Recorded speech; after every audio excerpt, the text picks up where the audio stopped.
Welcome to Vital MTB's 2024 SL e-bike test sessions. In this video, we will discuss the performance of Transitions Relay. To read the full review, head to vitalmtb.com.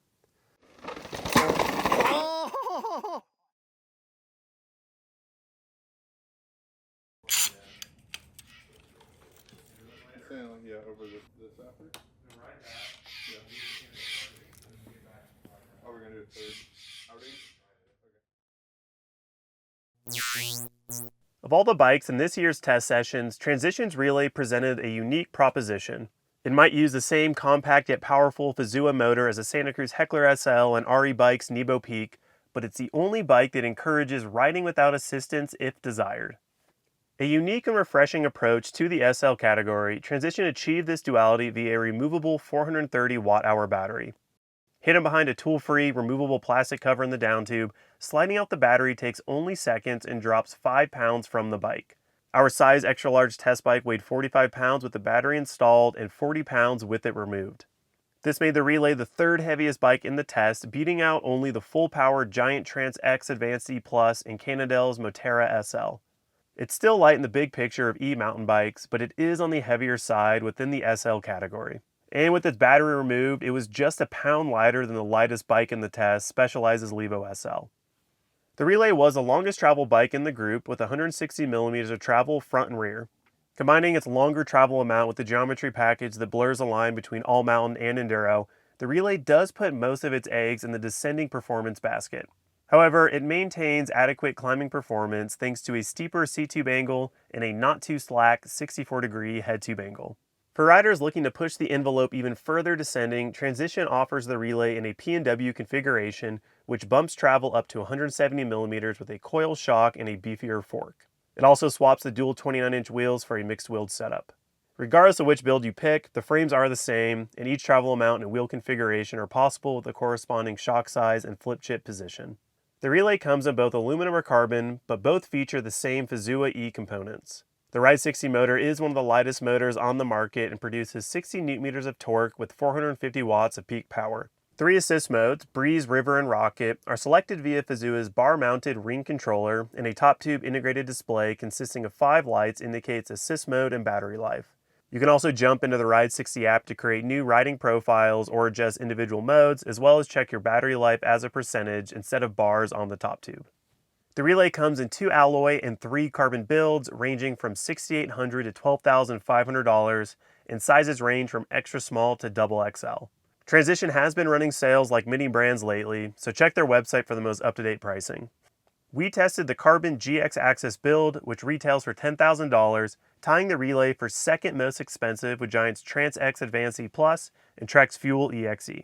Component highlights of our build include a Fox Performance Elite 36 fork and Float X shock, a SRAM GX transmission drivetrain, Code Silver brakes, and Raceface aluminum wheels. We actually just wrapped up a long-term review of the Relay in its P&W configuration only weeks before this test. So having the opportunity to test the lighter build option while comparing its abilities directly against the competition was a great way to gain further insight into where the Relay fits into the SL category. Alrighty, Transitions Relay, the only modular bike in the test, which very unique, kind of one of the first, maybe more mainstream bikes to do so. But this was an e-bike test, and so I was the only one that took the battery out just for a moment to say we did it and ride it as such. I've tested their P&W build, which is 170 mils of travel front and rear, and it was exciting for me to kind of compare their build offerings because this is lighter, and one of my biggest knocks on the P&W is it was heavy, which took away from the actual realistic use of riding the bike with the battery removed. And this is easier to pedal as a regular bike.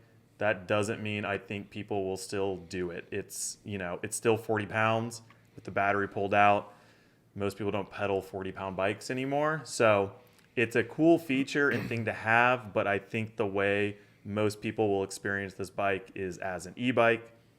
And so that's how we're going to talk about it. And this is the first bike that we're going to talk about that had Fazua's Ride 60 system, one of 3. So what'd you guys think? How did it perform? I really like the Fazua system. I've never ridden it before. Yeah, the torque curve's pretty consistent. It just kind of, at any cadence, seemed to kind of just build power in a really nice way. I didn't feel like I had to change the way I rode to match it. With it being kind of the first that we've talked about that is a true kind of lightweight system, you do notice the loss of torque when things get steeper. But again, it's pretty consistent. Like you're aware that you're going slower. You're aware that there's less power there. Yeah, I agree. I mean, this is kind of my first time even getting on the SL e-bike, so it's kind of hard to even compare that to anything, because coming from one of the more powerful full-size e-bikes, like right away, I'm like, I don't know if this is like what I would even enjoy, you know? Like I felt like it kind of had to be ridden in the purple rocket mode to really feel like it's helping you a ton. But that being said, it helps you, and it's, you know, yeah, it's a great kind of middle of the road system. They've done like a pretty good job, I guess, taking like what Specialized and some of these other companies have categorized SL as created and made something that's kind of like off the shelf that other companies can buy and install in different bikes, which I think is great, because now we kind of have like a little bit of a baseline for different frame designs and things like that. So yeah, as far as like the motor performance, it seemed to feel pretty natural and pretty good. I don't think it feels like maybe as refined as maybe some of the other brands. I would agree. And that just kind of comes into a lot of things. Like, you know, the feel is pretty good. They've gotten like the pedal feel is pretty good. But, you know, when it comes to, I guess, the more user interface sides of things, it still seems to like it could use a little sprucing up in a sense. Just kind of felt cheap, you know, like when you're looking at these $10,000 bikes, the cheaper feeling components are the Fazua component. Like, you know, whether the plastics, the switches, that kinds of, you know, the finishes. A little bit left to be desired. Like, you know, the ring controller Yes. functions, but the feeling is not as definite and crisp as maybe some of the others. It just feels fragile, like it could, Totally. flimsy. Flimsy is like a word that a lot of, Same goes for like that little USB charge port, you know, on the top with the lights.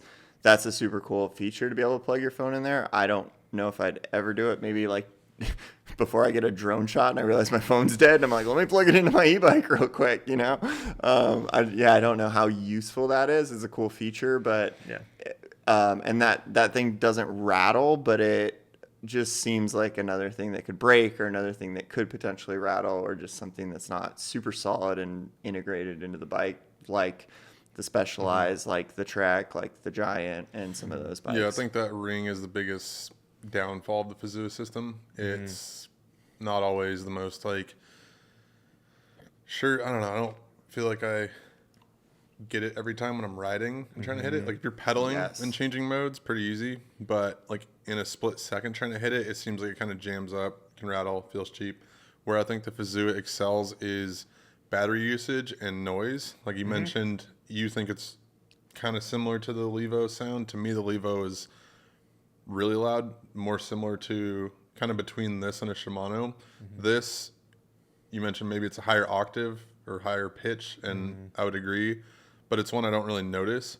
And then on the flip side of that, for battery performance, I was just blown away at how much we could ride and how many steep grades we could go up without, I mean, I don't think I made it past, you know, losing 2 bars of battery on the entire ride, where the Giant nearly died and the Trek died, and the Levo would be in, you know, down to like 30%, and still just feel like I could do that ride 2 or 3 times in a row. Yep. Yeah, there's, you know, we're not electrical engineers, but there's something about what they've combined with the 430 watt hour battery and a 60 newton meter motor that is like that Goldilocks range, sort of compared to the Trek and Specialized, that are smaller systems that maybe don't give you the power you quite want at all the time, especially in those steeper situations. And then, you know, the more powerful bikes that maybe burn up their batteries a little bit quicker. And then, you know, getting into app usability, their app is really user friendly. I found like, we had 3 bikes with this system. I was constantly pulling out my phone to kind of see where you guys are at with battery level, because that's the only way to see it in a percent. And the stock modes it comes in are really usable. There's not like a need to go change what they provide you. But if you want to do that, the way they break it down is very easy to understand, that what the change you make, how that'll apply to what's going to happen on trail. Like the only little nuance that I didn't really like outside of the ring controller, like you guys are talking about, is the lights are really bright on the top 2 display. And I could not figure out for the life of me if you can actually dim those or not. And I'm sure somebody, if you know, you'll comment below how to do so. But like, that'll just help everyone. Yeah, we appreciate your services. Yeah. But on like one of the darker days we rode, like I got astigmatism and it was so bright, like in my eyes. I didn't notice it until you guys mentioned it, and then today it was very much there. Yeah. And the GoPro footage will literally reflect that. Yeah. But yeah, I mean, we touched on how nice the balance is of that power and range and all of that. Maybe moving on to just frame details and tidiness and everything. I found this to be one of the louder bikes in the test. Like it just, with how hollow the down tube is, and especially if you do remove the battery, there just resonates sound. It's an echo. Very echoey. Like it's like not a chain slap noise. It's like a harmonic noise almost. Yeah, I think more than frame construction, it's the removable interface that rattles. Yes. Like none of the Fazua bikes have that except for this one, and it seems to be the source of that because, it was super loud. Yeah. The P&W build I've previously tested, I had a lot of issues with the battery cover on the down tube fitting into the bike, and then the switch, just being able to turn it and like make sure the cover stays. It's not super smooth. And I will say this bike we tested, for whatever reason, was a lot easier, but it was not perfect by any means. Maybe kind of continuing on just talking about the frame and details like that. Like one of the things I noticed with this bike is that it was pretty stiff, and because of that, like as I rode the bike and was getting into really rowdy sections, it's like the parts around the frame would start to flex out, or just maybe create a more vague feeling bike, which is a really unique sensation, because this is a very capable bike in a lot of situations, but like the sum of the means don't maybe add up, or like, I don't know, it was interesting. We were like talking about it, and it was like trying to get to why we could charge into things, but it wasn't always the most confidence inspiring. Yeah, I was really trying to figure out what that was, like whether, am I feeling taller in the bottom bracket? Is the head angle feeling steeper? What is kind of causing that sort of hesitation? And I think, like you said, I think the frame is really stiff, and it feels like this platform that makes you want to just like confidently jump into anything. But when you do that, you don't necessarily have the build kit that supports it, being like the shock, the fork, maybe the wheels might be a little flexy, things like that. Even those carbon Praxis cranks, I think, are a little more flexy than, I don't know, or you're feeling them because the frame is so stiff, so to speak. So yeah, I mean, I would have really liked to try that P&W build, because I think for what I like to ride, I think that bike might have fallen a lot more towards my Venn diagram of what I like to ride. But yeah, I guess I kind of bottom lined it as it just felt like the suspension was maybe a little bit under spec just to fit an SL category. Yeah. But like this bike is really more of like Transition's own category that they've created that they want to be in, which, I think it's almost like this e-bike pedalable free ride bike, but the build didn't reflect that. And it's like, I would almost just lean into this more like aggressive, maybe not free ride, but it is the bike park bike that you can pedal up. I mean, it fits the place it's designed in. And I don't think there's like a need to try and like come back to this light SL, like just embrace the fact that it's a free ride bike and let her eat, because that's what it wants to do. Yeah. To go back to frame details, like the stiffness, it's got a straight 1.5 head tube, which is really cool. Yeah. A pretty like sizable I mean, what would be a BB area, down tube, seat tube junction, whatever you want to call it, super stiff rocker link. And I think I experienced what you guys were feeling, and I think it's because you have such a rigid foundation, it's going to transmit that through the components. And if they're not, of the same pedigree of stiffness, you're going to feel it more than a frame that would kind of move with those parts. So when you think of a bike that normally has a 36, it would be one that kind of has the same level of compliance as a 36. So it's a really harsh transition between the two, no pun intended. When you have a really stiff frame that seems like it was geared towards the P&W build, now spec'd to kind of fit the lightweight category better, because these parts are firmly in the lightweight category for most builds that we have, most bikes that we have. But it's a bike that has the capability to go to 170, I think, front and rear. And I think they're kind of achieving the lightweight feeling out of suspension that, I mean, in my experience, a smaller chamber air shock is more supportive and will almost make the frame feel stiffer in a way. But a 36 at a pretty slack head tube angle and a longer travel is going to feel more like a noodle. And when you compare that, or when you combine it with a frame that's really stiff, it's just going to, kind of over exaggerate that feeling more. And then wheels too. I've ridden these on a few bikes, and they're one of the more compliant options, I would say. Heavy. So you're getting compliance out of like all the components rather than the frame. Yeah.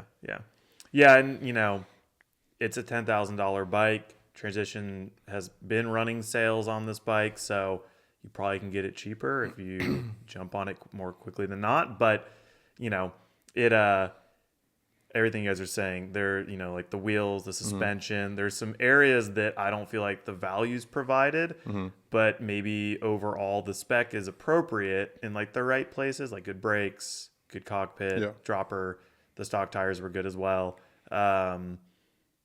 But if you're going for that SL experience, this gets you closer to it than the P&W build I've ridden. I still think that this bike is best as that build kit. The more travel, the beefier fork, like full power almost. I mean, basically it's not a full just power, but leaning into how capable this bike is and giving you the component spec to also complement that. And just because this one's a bit lighter than the one I rode, going down the hill where this bike is focused on, the experience was very similar. And at that point, I'm like, just give me all the parts to really, ring out the performance when I'm trying to smash down it feels trails. kind of choked up almost because you know what it does in the other configuration. Yeah. No, I think it's cool that they give the option for people to kind of maybe shift what they think they might be into. But, it's a transition. These bikes are sick going downhill. I would say lean into that.